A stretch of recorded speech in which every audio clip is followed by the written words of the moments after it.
Hi, I am going to try this again. I had a beautiful video made up yesterday and everything was downloading and it got to the last, I think, 1 minute of downloading on YouTube and aborted.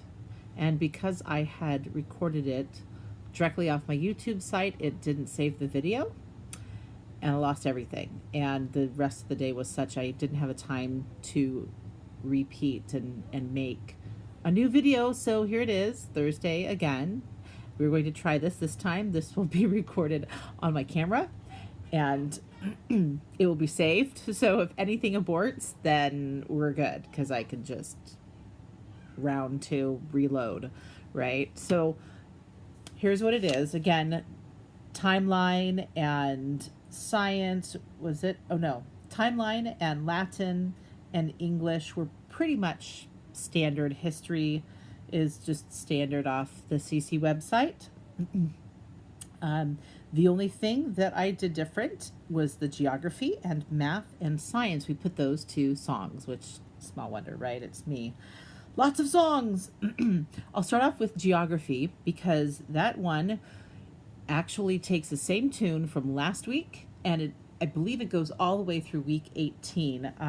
I now don't recall what site it is. I do know that if you were to Google CC, or not Google, but YouTube, CC weeks, geography week 15 through 18, that this would come up. And it starts off with the tune, The Hole in the Bucket, Dear Liza. And it was last week's the Great Lakes. And this week's the Bays. Next week is the rivers, the East Rivers, and then so on. And it all just stays to that same tune. So once you start, you just keep going down the verses and it works out really nicely. And so hopefully they'll just connect it all in their minds and all the waterways and bodies of water in the U.S. So here's this week's the Bays. Bays, there's Chesapeake Bay, Hudson Bay, San Francisco Bay, Puget Sound, Pamlico Sound. Bays, there's Chesapeake Bay, Hudson Bay, San Francisco Bay, Puget Sound, Pamlico Sound.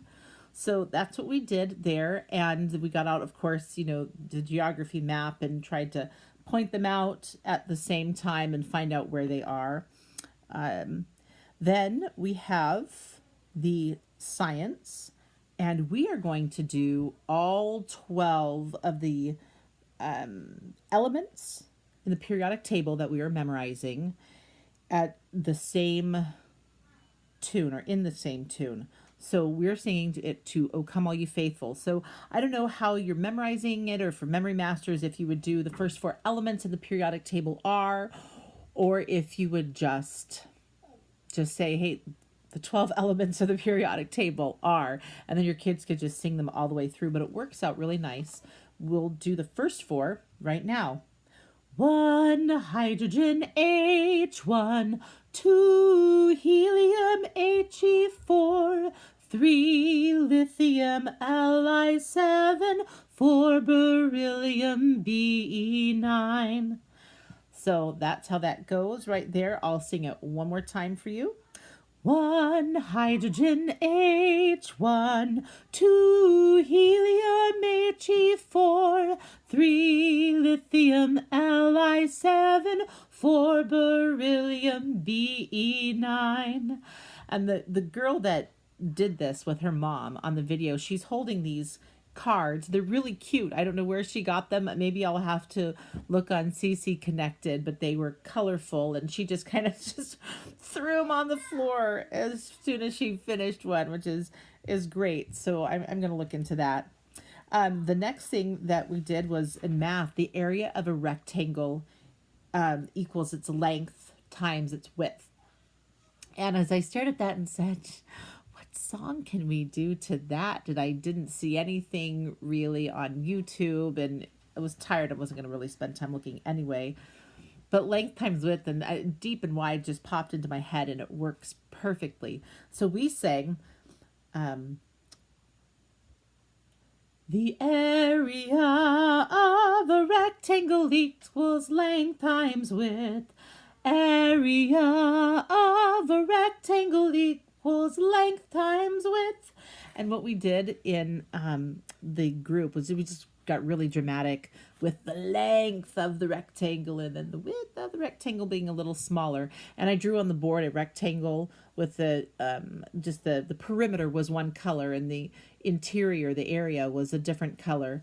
And then which side is the length, which side is the width. And I even wrote on there the formula A equals L times W, which isn't in the book that I noticed, but it's just good to see that. I think I'll do that with the squares this next week too. But that's what we did. Just to have fun, ham it up. It's really simple. And just to say, science went really well. Both of our experiments turned out extremely well.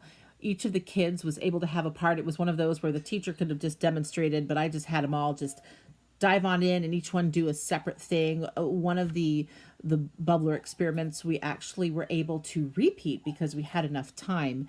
And the kids, there's a little straw sticking out through the top, and as the gases expand on the inside of the bottle, then the kids were able to just wipe some soap on the top, and we got more and more bubbles until the gas went out. And so they enjoyed that and seeing the bubble just float up and trying to pop them. And then the balloon experiment, maybe they can tell you about that one too. But those are easy to repeat at home if you have a pop bottle and baking soda, vinegar, and water, a balloon. It doesn't get much more simpler than that. And so that was really, really, really fun. The next thing was art. I just really quickly, I haven't said anything the past couple of times about art. And this last time it was really fun. We actually had to experiment because the brushes weren't really doing well. They're just really small brushes. And for the amount of paper that we had to cover, it wasn't working too well. And I think the kids were getting a little frustrated with that and the time that it was taking.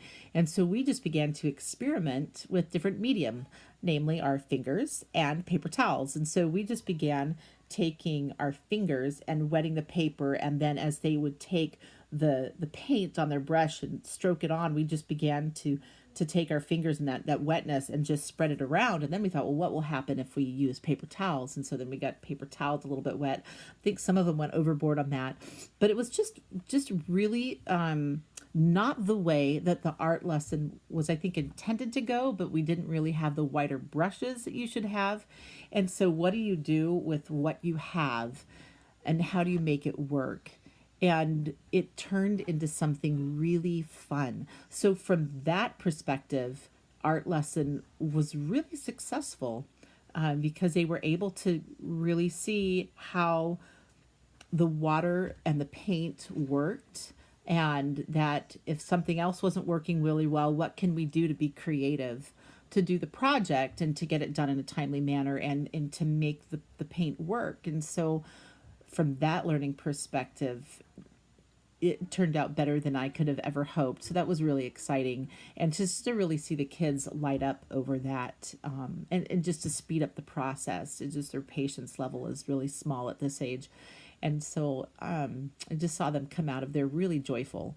So that was rewarding. So I hope you guys have a wonderful week off. We'll see you 2 Mondays from now again for week 17 of Classical Conversations, Cycle 3. Have a good day. Bye.